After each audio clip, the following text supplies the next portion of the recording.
નમસ્કાર દર્શક મિત્રો, પાવર પ્લે કાર્યક્રમમાં આપનું હાર્દિક સ્વાગત છે. દર્શક મિત્રો, આજે બિહારનું ઇલેક્શન જાહેર થવાના છે, તેના પરિણામો. ત્યારે અત્યારે હાલમાં 243 બેઠકો ઉપર જે લોકોનું ભાવિ છે તે નક્કી થશે. 2616 ઉમેદવારોનું જે ભાવિ છે તે નક્કી કરવાના છે. થોડાક જ સમયની અંદર પરિણામો સામે આવી જશે. ત્યારે હાલમાં આ મુદ્દા ઉપર આપણે ચર્ચા કરીશું. કોંગ્રેસમાંથી આપણી સાથે પારસ જોશી જોડાયા છે, તેમનું સ્વાગત કરીશું. પરેશભાઈ, આપનું હાર્દિક સ્વાગત છે. અને ભાજપમાંથી જોડાયા છે પ્રકાશ ઉપાધ્યાય. પ્રકાશભાઈ, આપનું પણ હાર્દિક સ્વાગત છે. પ્રકાશભાઈ, સૌથી પહેલા હું આપની પાસે આવીશ. જે રીતે અત્યારે હાલમાં બિહારના ઇલેક્શન ના જે ઉમેદવારો છે, 2616 ઉમેદવારોનું ભાવિ નક્કી થવાનું છે, શું લાગે છે આપને?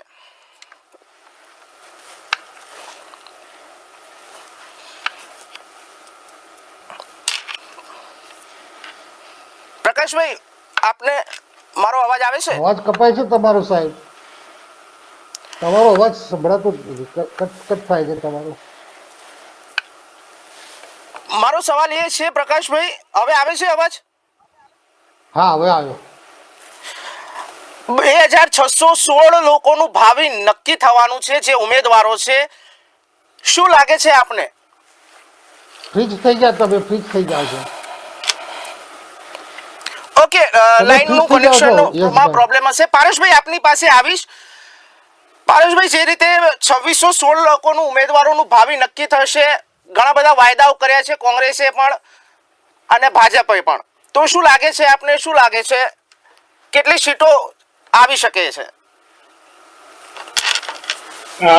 જી યશભાઈ, આજે જયારે બિહારના ઇલેક્શનનું જયારે રિઝલ્ટ છે, પરિણામ છે, આ ભારતીય જે લોકશાહી છે એનો આજે ઉત્સવ છે.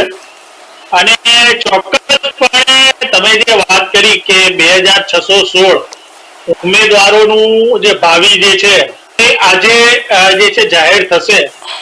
તો ચોક્કસપણે વિશ્વાસ સાથે હું આપને જણાવું છું યશભાઈ કે જે અમારું જે ગઠબંધન છે, આરજેડી કોંગ્રેસનું જે અમારું ગઠબંધન છે એ પણ વિજેતા થાય છે. અને 243 સીટોમાંથી બહુમતીની 1/3 સીટો જે છે એ સીટો આરામથી મેળવી અને સરકાર જે છે મહાગઠબંધન બનાવે છે. અને આ અમારા જે છે ગઠબંધનમાં અમે પહેલેથી જે જાહેર કર્યું હતું કે અમારા જે ગઠબંધન માટે નેતા જે છે આ મુખ્યમંત્રીનો ચહેરો તેજસ્વી યાદવજી જે છે, બરાબર છે, એ ચોક્કસપણે આ વખતે બિહારના ઇલેક્શનમાં જીતે છે અને પોતે મુખ્યમંત્રી તરીકે શપથ લઈ રહ્યા છે.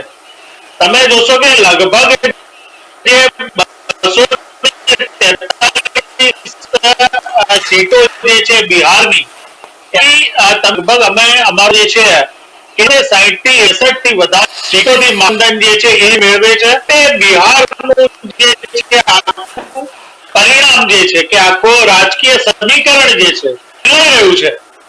એક્ઝિટ પોલ જે સુધીના જે આયેલા છે આજે તમે સદંતર પડી રહ્યા છે.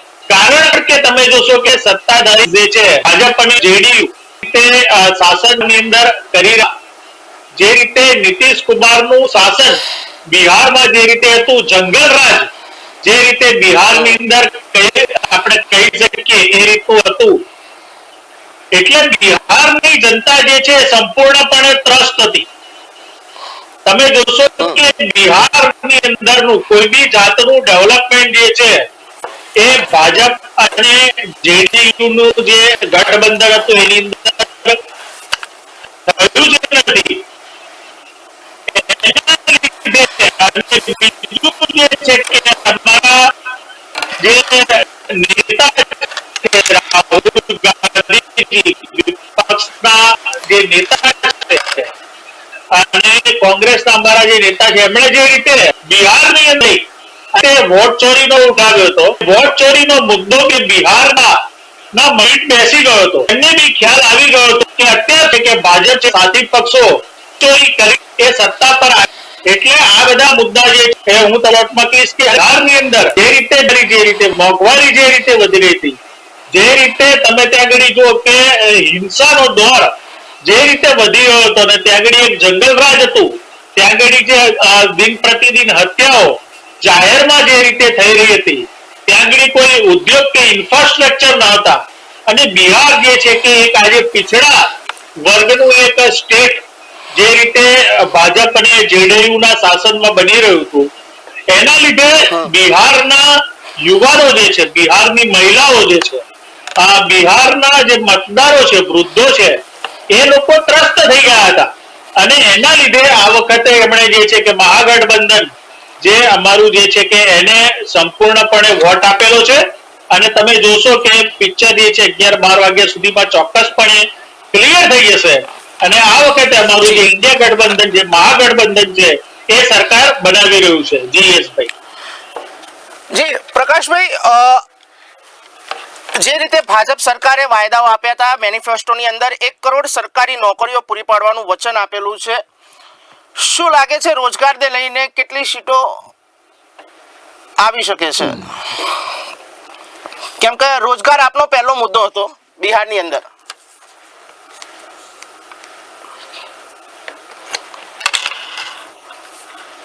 પ્રકાશભાઈ, મારો અવાજ આવે છે? હેલો, તમારો અવાજ આવે છે, વચ્ચે કટકટ થાય છે તમારો અવાજ, સંપૂર્ણ નથી. તો પીસીઆર ને કોને મારે તો કમ્પ્લીટ જ છે બધું મોબાઈલમાં. જી, આપ એક વખત લિંક રિફ્રેશ કરીને આપ ફરીથી જોડાઈ શકો. પારસભાઈ, જે રીતે આપનો પણ મેનિફેસ્ટો આવી હતો, પ્રતિ પરિવાર એક સરકારી નોકરી પૂરી પાડવાનો કાયદો ઘડવાનો હતો અને 20 લાખ સરકારી અને ખાનગી નોકરીઓ ઊભી કરવાનો હતો. તો ઘણા બીજા બધા રાજ્યોમાં પણ કોંગ્રેસની સરકાર છે, તો ત્યાં કેમ નહીં? યશભાઈ, તમે જોયું હશે કે કોંગ્રેસનો જે મેનિફેસ્ટો છે એટલે જ્યાં જ્યાં અમારી સરકાર જે છે, તમે જોશો હિમાચલ પ્રદેશમાં અમારી સરકાર છે, કર્ણાટકની અંદર અમારી સરકાર છે, એટલે જે રાજ્યોની અંદર અમારી સરકાર છે ત્યાં આગળ અમે અમારા જે વચનો જે છે આપેલા એ પૂરા કરેલા છે અને બિહારની અંદર અમે અમારો જે મેનિફેસ્ટો છે તમે જોશો કે અમે જે રીતની જાહેરાત કરેલી છે કે 200 યુનિટ સુધીની વીજળી ફ્રી આપવાની અમે જાહેરાત બિહારની અંદર કરેલી છે.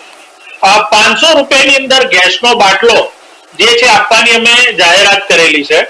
અમે જૂની પેન્શન યોજના ફરીથી અમલમાં લાવવાની જે રીતે વાત કરેલી છે અને સરકારી નોકરી બિહારની અંદર દરેક પરિવારમાંથી એક યુવાનને સરકારી નોકરીની આજે વાત કરેલી છે.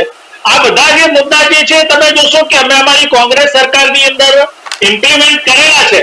તમે આજે જોશો કે કર્ણાટકની અંદર, હિમાચલ પ્રદેશની અંદર, અન્ય રાજ્યોની અંદર અમે ત્યાં આગળ 500 રૂપિયામાં ગેસનો બાટલો આપીએ છીએ. ત્યાં આગળ અમે આજે 200 યુનિટ વીજળી ફ્રી આપીએ છીએ. ત્યાં આગળ અમે મહિલાઓને બસની મુસાફરી છે એ ફ્રી કરાવીએ છીએ.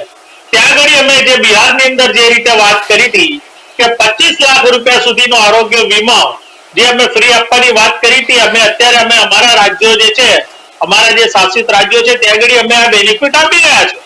એ જ જે અમે જે વાયદાઓ જે કર્યા છે બિહારની અંદર કે જે રીતે 25 લાખ રૂપિયા સુધીનો વીમો ફ્રી આપવો, દિવ્યાંગ લોકો જે છે એને દર મહિને 2500 રૂપિયા સુધીની સહાય આપવી, મહિલાઓ જે છે એમને દર મહિને 3500 રૂપિયા સુધીની સહાય જે છે કે આપવી, આ બધા જે વાયદાઓ જે અમે કરેલા છે અને એ જનતા જુએ છે, બિહારની જનતા જુએ છે કે જ્યારે અમે આ કોંગ્રેસ શાસિત રાજ્યો જે છે એની અંદર આ વાયદા અમે પૂરા કરેલા છે. પરંતુ એની સામે તમે જોશો કે ભાજપની ત્યાં જે સરકાર છે, આપણે ગુજરાતની જ વાત કરીએ, આપણે બહુ દૂર નથી જોવું યશભાઈ, આજે ગુજરાતની અંદર બી 30 વર્ષથી આજે જયારે ભાજપની સરકાર છે છતાં બી ગુજરાતની અંદર ગૃહિણીઓને 500 રૂપિયા સુધીનો ગેસનો બાટલો નથી મળતો. બરાબર છે, આજે બી અહીંયા જે છે કે 200 યુનિટ સુધીની વીજળી ફ્રી નથી મળતી. અહીંયા બી આજે તમે જુઓ કે મહિલાઓને તમે જુઓ કે 3500 રૂપિયા સુધીની દર મહિને ફ્રી સહાય નથી મળતી. એટલે લોકો જોઈ રહ્યા છે કે ભાજપ શાસિત જે રાજ્ય છે ગુજરાતને આપણે જે મોડલ રાજ્ય તરીકે જ્યારે ભારતની અંદર અને વિશ્વની અંદર લઈ જઈ રહ્યા છે, તો ગુજરાતની અંદર જ્યારે 30 વર્ષથી ભાજપની સત્તા છે, તમે યુપી ની અંદર જે વાત કરી બરાબર, જે એમપી ની અંદર રાજસ્થાનની અંદર છે, ત્યાં આગળ આ બધા જે વાયદા ભાજપની સરકારે કર્યા હતા એમાંથી એક વાયદા એ લોકો ત્યાં આગળ પૂરા નથી કર્યા. ત્યાં આગળ 500 રૂપિયામાં ગેસનો બાટલો નથી મળતો, 200 યુનિટ વીજળી ફ્રી નથી મળતી, ત્યાં પેન્શન જૂની પેન્શન યોજના ઇમ્પ્લિમેન્ટ નથી થઈ. જ્યારે કોંગ્રેસના જે રાજ્યો જે છે ત્યાં આગળ જે અમે જે કીધું હતું, અમે જે અમારો મેનિફેસ્ટો હતો એ પ્રમાણે અમે અમારા વાયદા સૌથી પહેલા પૂરા કર્યા છે. અમારા વિપક્ષના અમારા જે નેતા રાહુલ ગાંધીજી જ્યાં આગળ બી સત્તા આવી છે એના એક જ મહિનાની અંદર તરત જ એમણે જાહેરાત કરી અને તમે જુઓ કે કર્ણાટકની અંદર અમે ખેડૂતોના દેવા જે છે એ માફ કર્યા છે, બરાબર છે, ત્યાં આગળ યુવાનોને અમે રોજગારી આપેલી છે. એટલે બિહારની જનતા બધું જોઈ રહી છે, ત્યાંની ગૃહિણીઓ ત્યાંના યુવાનો આજે જોઈ રહ્યા છે. કારણ કે તમે જોઈ રહ્યા છો કે બિહારનો યુવાન જે છે કે એને બિહારમાં નોકરીઓ નથી મળતી, એટલે બિહારમાંથી પલાયન થઈ અને અન્ય રાજ્યોની અંદર એ જ્યારે પોતે નોકરી શોધવા માટે ફરતો હોય છે અને આજે તમે જુઓ કે બિહારની અંદર કોઈ બી જાતનું ઇન્ફ્રાસ્ટ્રક્ચર નથી, કોઈ ઉદ્યોગો નથી અને ત્યાંનો યુવાન જે છે કે નોકરી માટે અન્ય રાજ્યોની અંદર ફાંફા મારે છે. આ બધું જે છે કે એ આ ઇલેક્શનની અંદર જનતાએ જોયું છે કે ભાજપે વિકાસ નહીં પણ વિનાશ કર્યો છે નીતિશ કુમાર સાથે, જેડીયુ સાથે મળીને.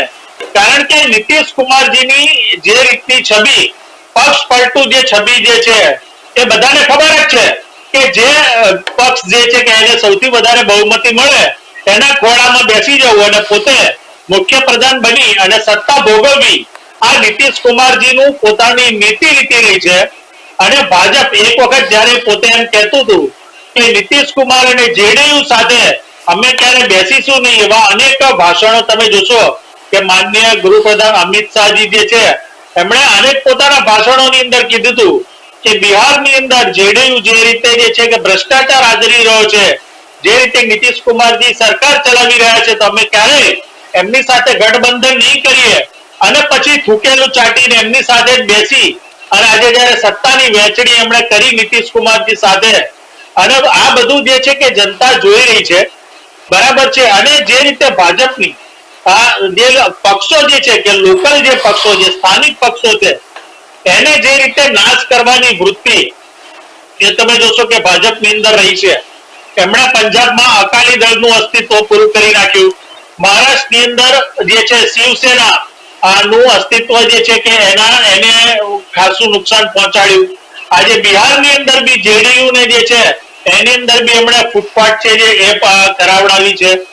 તમે જોશો કે જમ્મુ કાશ્મીરની અંદર બી એમણે પીડીયુ સાથે જે રીતે ગઠબંધન કરી અને પછી સ્થાનિક પક્ષને જે રીતે આખો નેસ્તે નાબૂદ કરી દીધો, એની સામે જ્યારે કોંગ્રેસ જે છે એ સ્થાનિક પક્ષોને જોડે લઈને ચાલે છે. તમે જોશો કે આરજેડી છે એને અમે સાથે લઈને ચાલીએ છીએ અને એ આરજેડી ના નેતાઓને અને તેમના લોકોને આગળ કરી અને બિહારની સ્થાનિક જનતા અને સ્થાનિક પક્ષોને અમે આગળ કરી રહ્યા છે અને એના લીધે આજે જે છે કે મહાગઠબંધન છે એ અમે વિજય મેળવી રહ્યા છે.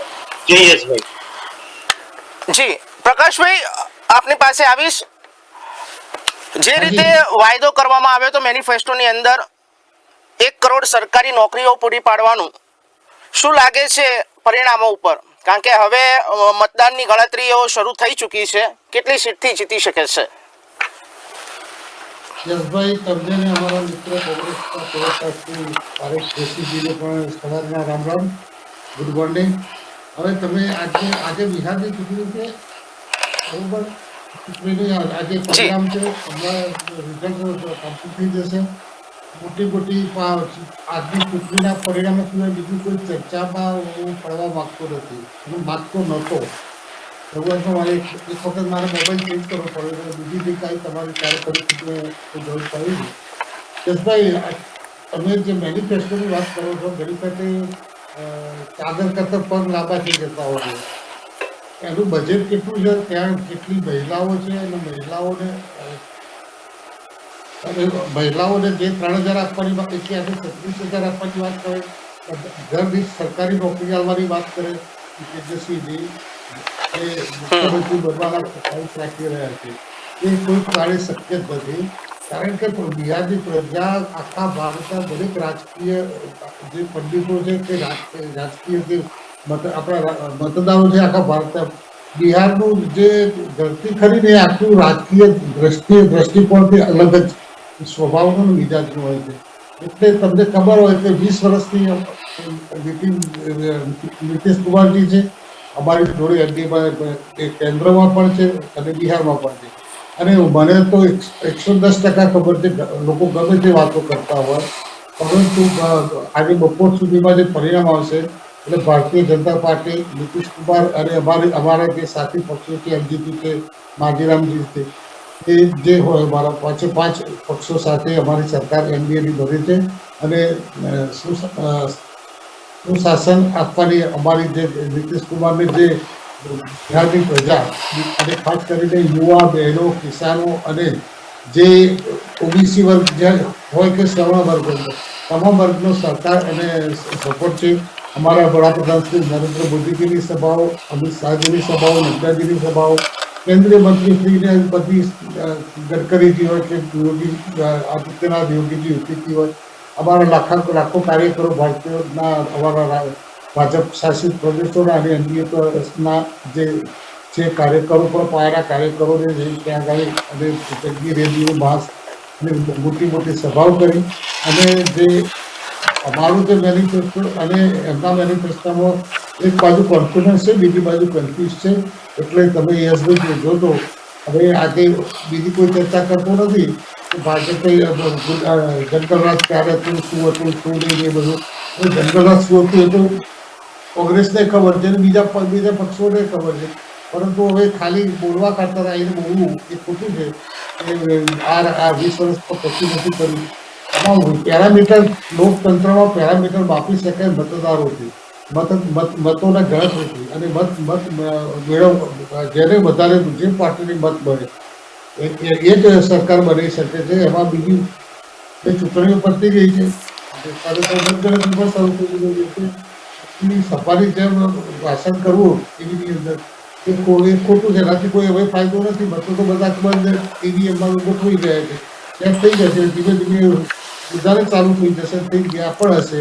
એટલે મારું તો યશભાઈ તમને એટલું કહેવું છે કે ભારતીય જનતા પાર્ટીની અને એનડીએની સરકાર બિહારની અંદર ફરીથી બને છે અને એપી બસુનો રેકોર્ડ, પશ્ચિમ બંગાળનો રેકોર્ડ આ વખતે નીતિશ કુમાર તોડશે અને ભારતીય જનતા પાર્ટીને એની સરકાર ખબર છે. પ્રકાશભાઈ, આરજેડીના જે સાંસદ છે ને મનોજ ઝા, એમણે એવું નિવેદન કર્યું છે કે બિહારના લોકો હવે પરિવર્તનના મૂડમાં છે. કેમ કે ઘણા સમયથી નીતિશ કુમાર પણ સરકારમાં રહ્યા અને કઈ ત્યાં એવું કહેવાય છે કે જે વિપક્ષ લોકો છે તે લોકોએ કીધું છે કે વિકાસના કામો થયા નથી, તો આવનારા 5 વર્ષ માટે ફરીથી કંઈક જંગલ રાજ થઈ શકે છે. તમે જંગલરાજ તો શું હતું એ બિહારની પબ્લિકને ખબર છે સાહેબ. તમને ખબર, જીવતા સળગાવી દેવામાં આવતા હતા, ગાડીઓ એમની લાલુ યાદવના લગ્ન હોય તો ગાડીઓ તો નથી હતી, દાડે પણ અપહરણ, બળાત્કાર, ખૂન અને ગેંગવોર ચાલતી હતી. હવે તમે મનોજ ઝાની વાત કરો છો, સાંસદની વાત કરો છો, પરંતુ હું તમને એક વાત કહું કે પરમ દિવસે એમના આરજેડીના એમએલસી એવું કીધું કે અમે ચૂંટણીની અંદર મતદારની જાહેરાતમાં કંઈક ગડબડ લાગશે તો અમે બિહારને બાંગ્લાદેશ બનાવી દઈશું. આ તો એમનું રાજકારણ ચાલે છે. હવે જો સત્તા પર આવશે તો શું કરશે?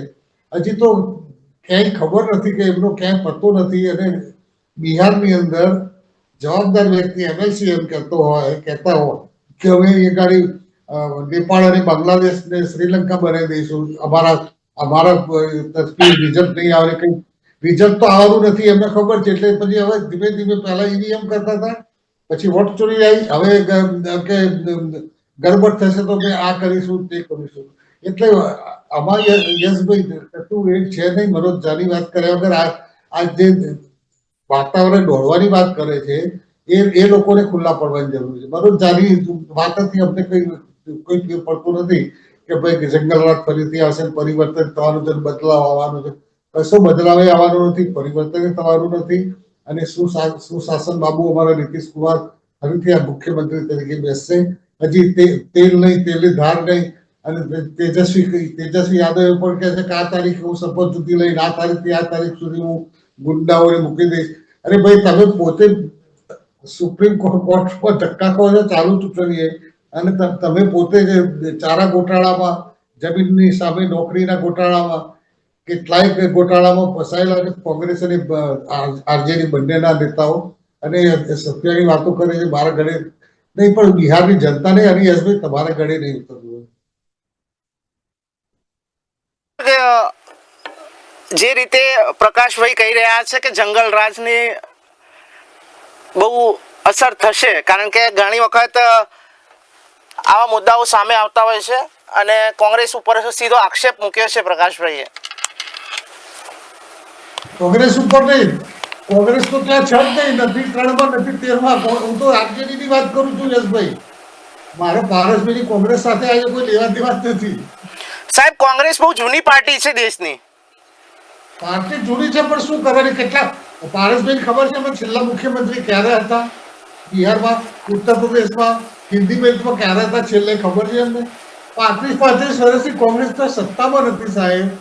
અને મેં મારા પારસભાઈને કોઈ જે આજે તીખડવાની મારી ગુણી નથી, નિષ્ઠાઈ નથી.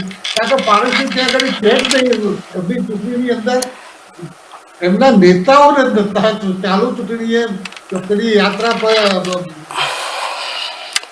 પ્રકાશભાઈ, આટલો બધો જે કોન્ફિડન્સ છે, હજી એક્ઝિટ પોલ હજી હવે શરૂ થઈ રહ્યા છે, મતગણતરી થઈ રહી છે, આટલો બધો કોન્ફિડન્સ કેમ કે એનડીએ ની સરકાર બનશે? કેમ કે એક્ઝિટ પોલ બી ઘણી વખત ખોટા આવતા હોય છે. હું તમને કહું યશભાઈ, તો મેં તમને કીધું કે આજે મારે બિહારની ચૂંટણી વિશે જ વાત કરવી હતી, પણ આપણે બિહારની ચૂંટણી માટે જ વાત કરી રહ્યો છું સર. શું? બિહારની ચૂંટણીની જ વાત કરી રહ્યો છું કે ઘણી વખત એક્ઝિટ પોલ પણ ખોટા આવતા હોય છે. એક્ઝિટ પોલ ક્યારેક એક્ઝિટ પોલ ખોટા આપણે લોકસભામાં જોયું, તમે હરિયાણાની ચૂંટણીમાં જોયું, મહારાષ્ટ્રમાં પણ તમે કોંગ્રેસ જીતતી હતી. આપણે એની શિવસેના ઉદ્ધવ ઠાકરે કોંગ્રેસને એનસીપી, હરિયાણામાં પણ કોંગ્રેસને જીતાડતા હતા. પણ રિઝલ્ટ કેવું હોય છે કે આ તો શું છે કે ઈ ટેન ભટ્ટ જેવું છે, પણ હવે ઈ ટેન ભટ્ટ આજની તારીખમાં કે એ નથી. કારણ કે અમને તમે પરીક્ષામાં કેવા પેપર લખ્યા છે ઉપરથી તમને ખબર પડે કે હું પાસ થવાનો છું કે પાસ થવાનો. જી પારસભાઈ, પ્રકાશભાઈ કહી રહ્યા છે આપણે કેવા પેપરમાં શું લખ્યું છે પણ ભોપાળું ઉમાડ્યું હોય તો આપણે ક્યાંથી રિઝલ્ટની આપણે આશા રાખીએ કે સાથે પાસ થવાનો છું, પાસ માર્કે પાસ થવાનો છું. પાસ માર્કે પાસ નહીં થાય. આરજેડીની સરકાર, કોંગ્રેસની સરકાર ત્યાં બનતી નથી. એમાં સાથી પક્ષો છે એટલે મારે કોંગ્રેસનું નામ દેવું પડે. ત્યાં પેપરમાં કોંગ્રેસ તો છે જ નહીં. ગઈ વખતે લગભગ 19 સીટો હતી. સીટો બધી આરજેડીએ લાલુ યાદવે, તેજસ્વી યાદવે સીટો વધારે આપી હતી. અને તેજસ્વી યાદવે જ કીધું કે આજે 24 સીટો વધારે લાવી હોત કોંગ્રેસ તો હું મુખ્યમંત્રી બનત. પરંતુ બીજું તમને કહું યશભાઈ, એક પોલિટિકલ એક સ્ટ્રેટેજી હોય. કોંગ્રેસ કઈ ગાડી નથી. કોંગ્રેસને ખબર છે કે અહીંયા આગળ તેજસ્વી યાદવને કે ત્યાં ઉત્તર પ્રદેશમાં આપણે અખિલેશ યાદવને મુખ્યમંત્રી ના બનવા દેવાનું એક એ જ હોય. કારણ કે એમના વર્ષો પછીનું જે એમના અંડરમાં હતા, જે એમને મોટા કર્યા, એ આજે એમના ખેતરોમાં સાથદાર એમના કોંગ્રેસના રાષ્ટ્રીય જનતા દળે અને ત્યાં ગાડી સફાઈ કરી દીધા. એટલે કોંગ્રેસનું જે બુદ્ધિશાળી લોકો હશે એમને કદાચ એમને પણ એવું હશે કે કઈ ગાડી તેજસ્વી યાદવ મુખ્યમંત્રી બનીને આપણે શું લેવાનું. અને ધીમે ધીમે એ લોકો ભલે મહારાષ્ટ્રમાં આમ કરતું તેમ કરીને બધી હમણાં વાતો મેં સાંભળી હોય, પણ આ સ્ટ્રેટેજી પણ હોઈ શકે કે તેજસ્વી યાદવને મુખ્યમંત્રી નહીં બનાવવાનું. કારણ કે એટલા માટે તો તેજસ્વી યાદવે તો હજી તો લોકસભાની ચૂંટણીની બહુ જ વાર છે, કેટલાય વર્ષો બાકી છે. અને રાહુલ ગાંધીને એમને પેલી યાત્રામાં કહી દીધું કે અમારા વડાપ્રધાન રાહુલ ગાંધીજી છે. પણ રાહુલ ગાંધીને 3 વાર દરેક જગ્યાએ પૂછવામાં આવ્યું, એમના નેતાઓ પ્રવક્તાઓને પૂછવામાં આવ્યું, તો તેજસ્વીનું નામનો ત નતા બોલતા. અને પછી ધીમે ધીમે ખબર પડી કે તેજસ્વી યાદવ હવે રાહુલ ગાંધીને એ કરી ઓછું એ કરે છે, એમના નેતાઓને ઓછું મહત્વ આપે છે. એટલા માટે તેજસ્વી યાદવનું નામ છેલ્લી કોન્ફરન્સમાં એમને બોલવું પડ્યું. જી પારસભાઈ, જે રીતે પ્રકાશભાઈએ કીધું કે બિહારની અંદર હજી કોંગ્રેસને વાર છે સત્તા બનાવવામાં, પાસ નહીં થાય, શું લાગે છે? કેમ કે મતગણતરીઓ શરૂ થઈ ચૂકી છે. જી યશભાઈ, એ તો સમય જ બતાવશે. કારણ કે જે રીતે ભાજપના નેતાઓએ જે છે ચૂંટણી પંચ સાથે મિલીભગત કરી અને જે રીતે વોટ ચોરીને અમલમાં મૂકી અને જે રીતે અત્યાર સુધી હરિયાણાની અંદર, મહારાષ્ટ્રની અંદર અને ઉત્તર પ્રદેશની અંદર જે રીતે ચૂંટણીઓ જીતી છે, તમે જોશો કે આપણે જે આપણા માનનીય વડાપ્રધાન નરેન્દ્ર મોદી બી જે રીતે છે ઉત્તર પ્રદેશની અંદર અને બનારસની અંદર અને અમુક જગ્યાએ જે છે વોટ ચોરી કરીને માંડ જીત્યા છે.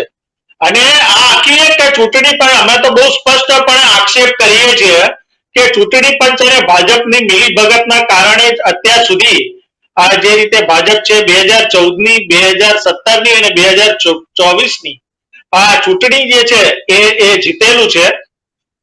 એટલા માટે તમે જોશો કે અત્યારે જે રીતે આ પરિણામો જે આવવાની શરૂઆત થશે એની અંદર તમે જોશો કે જે રીતે મહાગઠબંધન જે છે કે પોતે ચોક્કસપણે જે છે કે વિજય મેળવી રહ્યું છે અને આરજેડી અને કોંગ્રેસનું મહાગઠબંધન જે છે એ જે છે કે ચોક્કસપણે સરકાર બનાવી રહ્યું છે.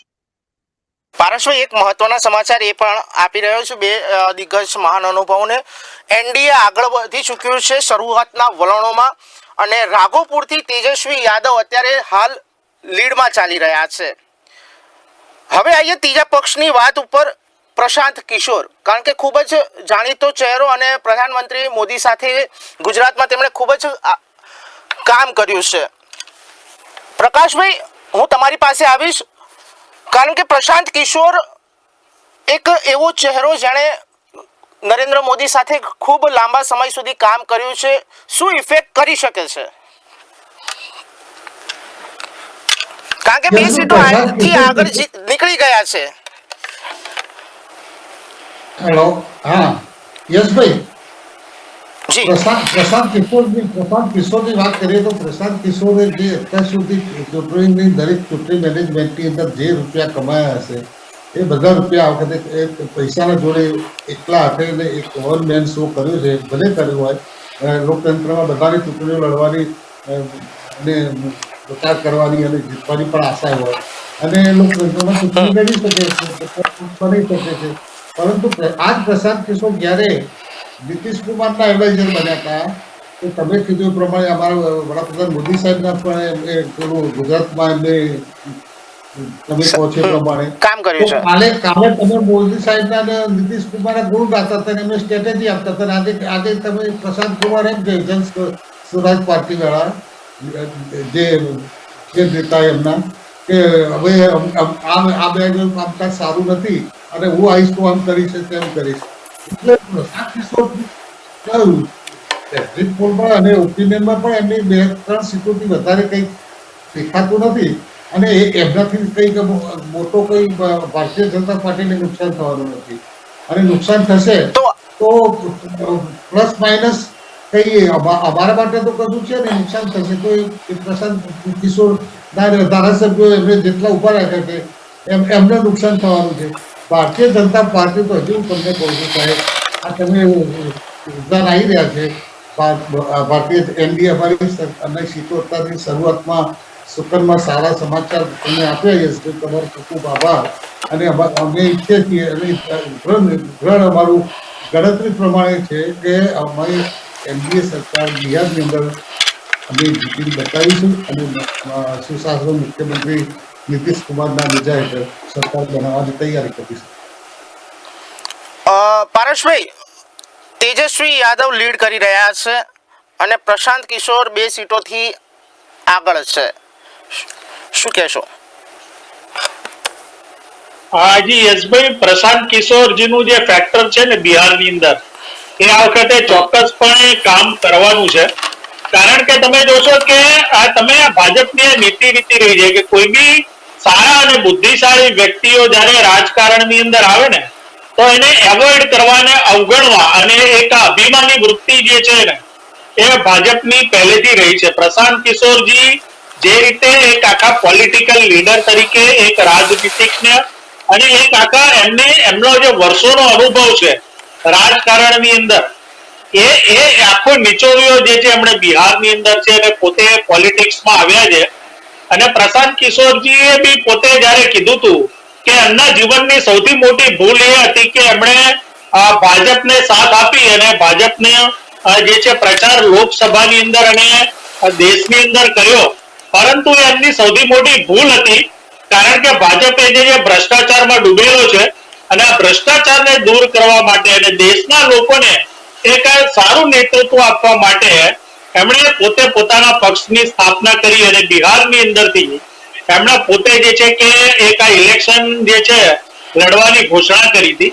અને કોંગ્રેસ એને આવકારે છે કે જ્યારે બી આવા જે બુદ્ધિશાળી લોકો પોલિટિકલ ગણિતજ્ઞ જે આપણે જેમને કહીએ કે એમણે પોતાની ભૂલ સમજી અને પોતે જયારે પોલિટિક્સમાં આવે છે બરાબર છે અને લોકોનું ભલું કરવા માટે જયારે તમે જોશો કે અત્યારે તમે પોતે જ એમ કહે છો કે એમનો પક્ષના જે ધારા અમુક જે સીટોમાં એમાં આગળ છે એટલે એક સારી બાબત છે કે કોઈ એક લોકલ પક્ષ છે અમુક જે લોકલ આ 2 સીટોથી આગળ છે બરાબર.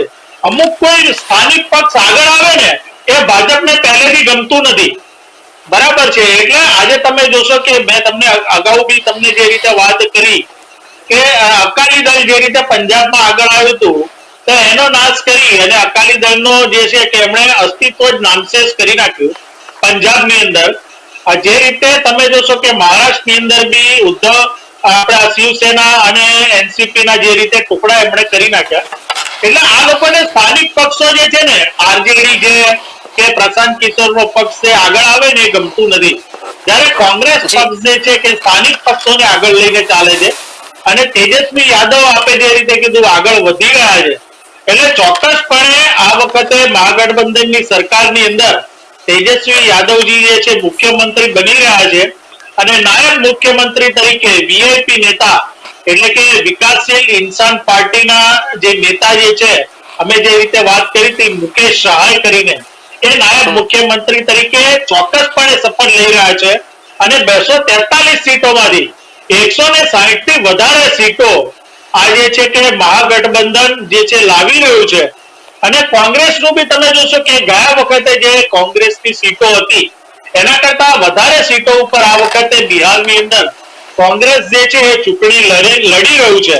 61 થી વધારે સીટો ઉપર જે છે એ કોંગ્રેસ ચૂંટણી લડી રહ્યું છે અને આ મોટા ભાગની સીટો જે છે એ કોંગ્રેસ જીતશે અને આરજેડી સાથે જે છે કે સરકાર બનાવશે. અને તમે એક પ્રશ્ન જે કર્યો તો એ યશભાઈ એનો જવાબ આપી દઉં બરાબર છે. હમણાં જ તમે જોશો કે 2 મહિના પહેલા આપણા જે ભારત સરકારના આપણા દેશની અંદર જે હિંસાના આંકડા રજૂ થયા હતા એની અંદર બિહાર જે છે અવ્વલ નંબર ઉપર આવ્યું હતું બરાબર છે. આપણે 100 માંથી 57% જે આપણા ક્રાઇમ જે છે ભારતની અંદર જે થાય છે એની અંદર બિહારની અંદરથી મોટા ભાગના ક્રાઇમ થાય છે. આ હું નથી કહેતો, ભારત સરકારનો રિપોર્ટ કે છે અને ત્યાં આગળ સરકાર કોની છે?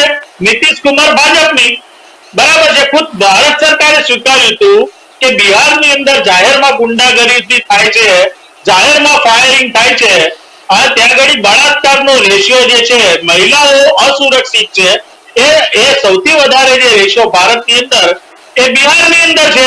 આ હું નથી કહેતો, કોંગ્રેસ નથી કહેતી, ભારત સરકારના આંકડા કહે છે. જંગલરાજ જે છે એ સાબિતે ભારત સરકારે કર્યું છે.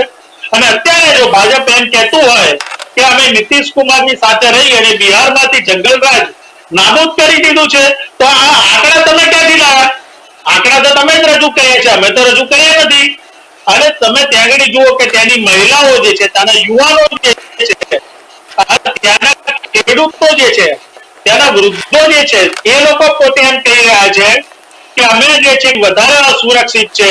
અંધારાની અંદર મહિલાઓ નીકળી અહીંયા આગળ ગમે ત્યારે ફાયરિંગ થાય છે, ગુંડાઓ હપ્તાખોરી કરે છે બરાબર છે, જંગલરાજ છે બરાબર છે. આ જે છે ત્યાંના સ્થાનિક લોકો જ કહે છે તમારા આંકડા જ કે છે. અને પછી તમે એમ કહો છો કે અમે તો વિકાસ કર્યો છે, અમે તો અમારા માનનીય જે નેતાજી છે બરાબર છે નરેન્દ્ર મોદી સાહેબે 1 કરોડ રોજગારીની વાત કરી છે. અરે સાહેબ, તમે ગુજરાતની અંદર 1 કરોડની રોજગારી નથી આપી શક્યા, તો બિહારની અંદર ક્યાંથી આપવાના છો? તમે તો જયારે 2014માં સત્તા પર આવ્યા હતા ત્યારે તમે એમ કીધું હતું કે વર્ષે દાડે અમે જે છે ગુજરાત આખા ભારતની અંદર બરાબર છે તમે 10 કરોડ લોકોને સરકારી નોકરી આપશો અને એમને તમે રોજગારી આપશો. હવે તમે એ વાયદો જયારે 12 વર્ષમાં પૂરો નથી કરી શક્યા, તો બિહારની અંદર તમે 1 કરોડ રોજગારી ક્યાંથી લાવવાના? ત્યાં આગળ તો તમે આટલા વર્ષોથી ઇન્ફ્રાસ્ટ્રક્ચર ડેવલપ નથી કર્યું, ત્યાં કોઈ ઉદ્યોગો નથી, એટલે તાના યુવાનોને ગુજરાતમાં અને મહારાષ્ટ્રમાં નોકરી કરવા માટે આવવું પડે છે. હમણાં તમે જોયું કે છઠ્ઠી પૂજામાં જે રીતે ટ્રેનોની અંદર ભેડ બકરીઓ જે રીતે જાય એ રીતે ત્યાંના જે બિહારના યુવાનો અને ત્યાંના લોકો છઠ પૂજા માટે જે રીતે ટ્રેનોની અંદર બિચારા જે લોકો ઠોસીને ભરીને જતા હતા બરાબર છે, આ હાલતને આપણા વિડીયોઝ આપણે બધા જોયેલા છે. તો કયા વિકાસની તમે લોકો વાત કરો છો? એટલે આ જે વિકાસનો પરપોટાની જે વાત કરી છે, ખોટી વાતો કરી છે, એ જે છે અને એક તો તમે જે છે કે પેલા પક્ષ પલટુને સાથ આપીને સત્તામાં આવ્યા છો. એમાં ભાજપનો પહેલા તો મેરી એક જ વાત છે, એમણે જે રીતે વાત કરી કે કોંગ્રેસનો જે છે કે એક નેતા જે છે બિહારમાં મુખ્યમંત્રી નથી બન્યો, તો ભાજપનો કયો બન્યો છે? તમે ગઠબંધન કર્યું તો નીતિશ કુમારને સાઈડમાં રાખીને તમે તમારા ભાજપનો નેતા જે છે એને ચહેરો મુખ્યમંત્રીનો રજૂ કરો છો, તાકાત હોય તો તમારામાં. ગઈ વખતે તમે 101 સીટો લાવ્યા હતા ભાજપ વાળા, છતાં બી તમે તમારો મુખ્યમંત્રીનો ચહેરો જે છે એ તમે જાહેર ના કર્યો અને નીતિશ કુમારને સાથ આપીને નીતિશ કુમારને આગળ કર્યા. જો તમારામાં તાકાત હોય બરાબર છે અને તમે એટલી જ વિકાસની વાતો કરતા હો, તો બિહારની અંદર તમે ભાજપના કોઈ બી નેતાને મુખ્યમંત્રીનો ચહેરો કેમ જાહેર ના કર્યો? તમે એમ કહેતા હો કે અમે લોકો ત્યાં આગળ જે છે વિકાસ કર્યો છે. તો એટલે આ જે બે મોઢાની વાતો જે છે યશભાઈ, અમે તો સ્વીકાર્યું કે બિહારની અંદર જે છે કે અમે જે છે કે સ્થાનિક પક્ષોને સાથે લઈને આગળ ચાલી શકીએ એમ છીએ, કારણ કે જનતાનું સમર્થન સ્થાનિક પક્ષને વધારે છે, આરજેડીને વધારે છે, તેજસ્વી યાદવજીને વધારે છે. એટલે અમે અમારો ઈગો સાઈડમાં રાખીને સ્થાનિક પક્ષોને અમે એમને સપોર્ટ કર્યો અને ત્યાંના જે સ્થાનિક નેતા છે એને સપોર્ટ કરીને અમે મુખ્યમંત્રી એને બનાવવાની વાત કરી. બરાબર છે, અમે સ્વીકારી લીધું બરાબર છે. પણ તમે એટલી મોટી ફાકા ફોજદારી મારતા હોય અને આજે તમે એમ કહેતા કે અમે જીતીશું, તો તમે અત્યારે એમ કહો કે ભાજપનો કોઈ નેતા અમારો મુખ્યમંત્રી બનશે? છે તાકાત એમનામાં કહેવાની? એ તો છે નહીં બરાબર છે. અને વિકાસની વાતો કરવી છે. હવે તમે જ્યારે દેશના અન્ય ભાગોમાં વિકાસ નથી કર્યો, તમે જે છે કે કાશ્મીર જે છે અત્યારે જે રીતે સળગી રહ્યું છે, મણિપુરને બીજું કાશ્મીર બનાવી દીધું અને 370 ની કલમની જે આપણે તમે નાબૂદી કરીને વાહવાહી લૂંટી હતી, તો અત્યારે તમે જુઓ કે દિલ્હીની અંદર જે રીતે બ્લાસ્ટ થઈ રહ્યા છે અને કાશ્મીરની અંદર જે રીતે આતંકીઓ બેફામ બન્યા છે અને ત્યાં આગળ જે આપણા જવાનો શહીદ થઈ રહ્યા છે અને માનનીય વડાપ્રધાન મોદી બ્લાસ્ટ થાય એના બીજા દિવસે ભૂતાનના રાજાનો જન્મદિવસ ઉજવવા માટે વિદેશમાં જતા રહે છે બરાબર છે. અને માનનીય અમિત શાહજી જે છે કે બ્લાસ્ટ થયો અને ત્યાં આગળ ફોન ઉપર બિહારની ચૂંટણીને પટણામાં કેટલા વોટ મળશે એની સમીક્ષા કરતા હોય, તો પછી આ દેશ કયા સુરક્ષિત હાથોમાં છે? પારસભાઈ, અમિત શાહ તરત જ ગયા હતા જ્યારે બોમ્બ બ્લાસ્ટ થયા ત્યારે તાત્કાલિક જ એ થોડાક જ સમયની અંદર ગયા હતા અને તમામ પરિસ્થિતિનો તાગ પણ મેળવ્યો છે. એટલે એવું નથી કે કોઈ જવાબદારી વ્યક્તિ નથી, ખાલી પ્રધાનમંત્રીની વ્યક્તિ નથી, કારણ કે ગૃહમંત્રી છે અને તેમને પણ એક સંવેદના હોય છે અને તાત્કાલિક એમને બેઠક પણ બોલાવી છે. કઈ વાંધો નહીં, આગળ જવાબ આપી દઉં બરાબર છે. તમે 2014 નો માનનીય વડાપ્રધાન નરેન્દ્ર મોદીજીનો વિડીયો વાયરલ થયો છે બરાબર છે. એમાં ખુદ નરેન્દ્ર મોદીજી કહેતા હતા બરાબર છે કે 2014 પહેલા બરાબર ભારતની અંદર જે રીતે આતંકીઓ બેફામ બન્યા છે, જે રીતે વિસ્ફોટો થાય છે બરાબર છે, તો ભારતની સરહદો જે છે એની સુરક્ષાની જવાબદારી ભારત સરકારની છે.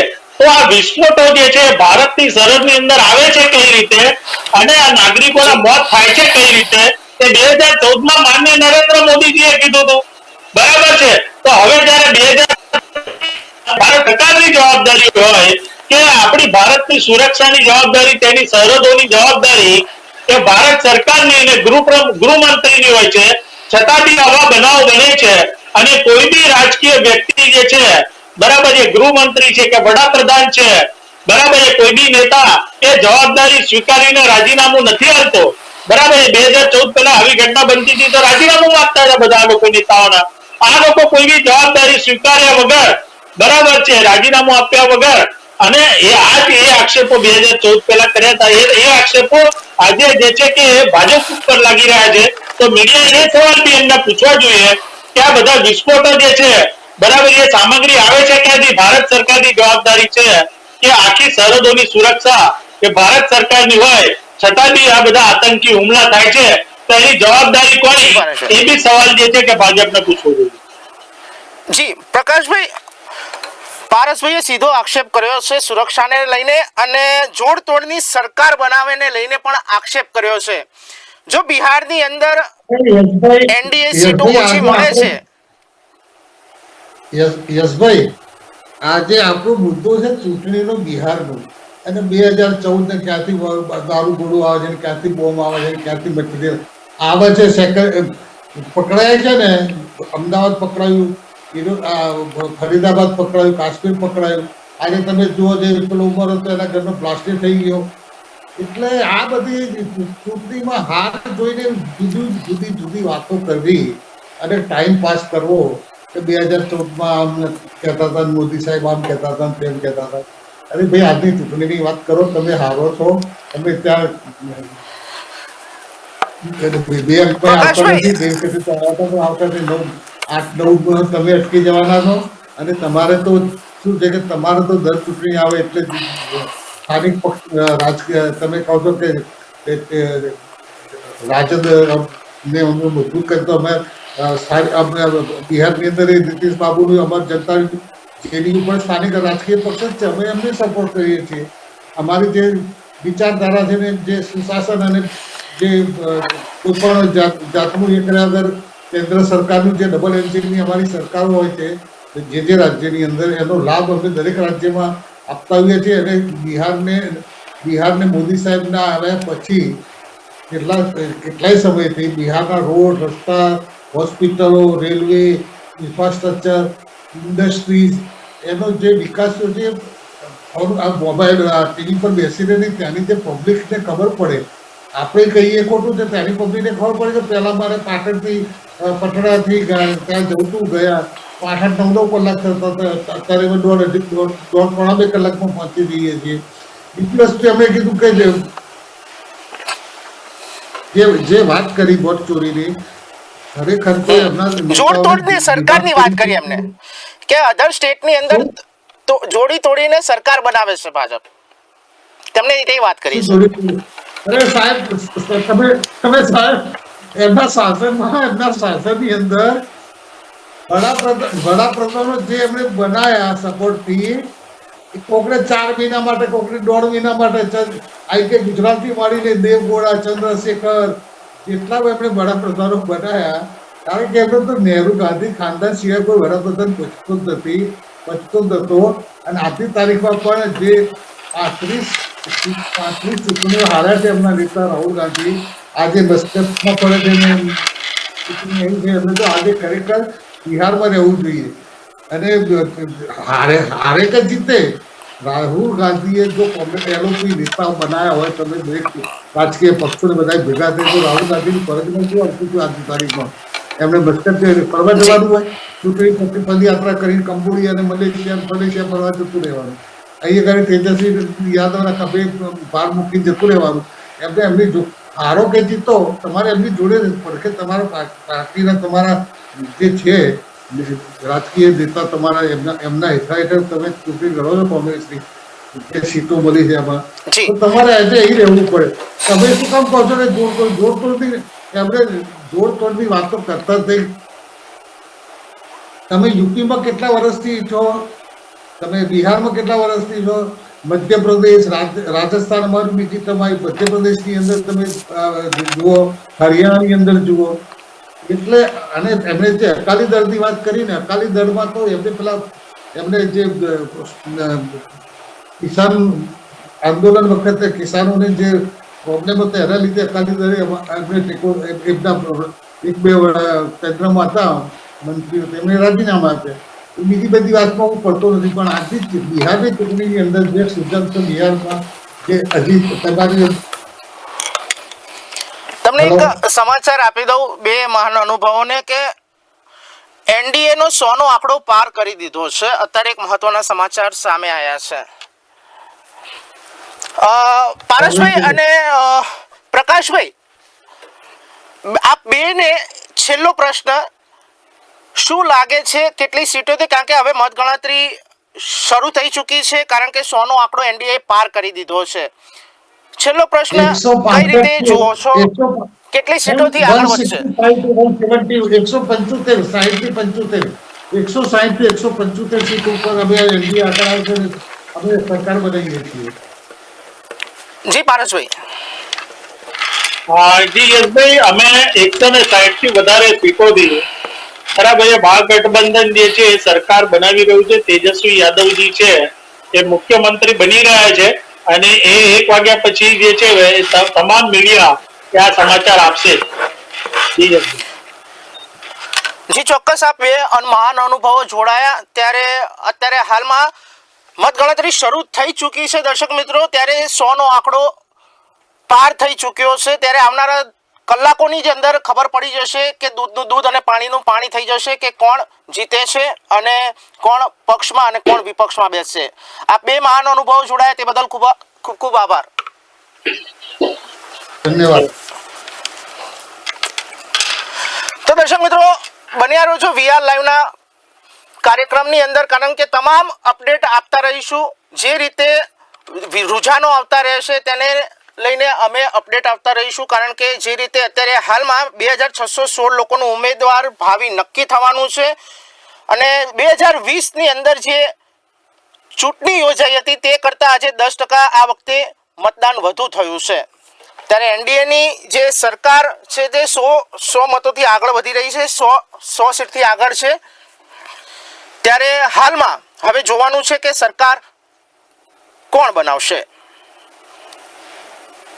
તો હાલ કાર્યક્રમમાં આટલું જ. ફરી મળીશું. બન્યા રહો VR લાઈવ ચેનલની સાથે.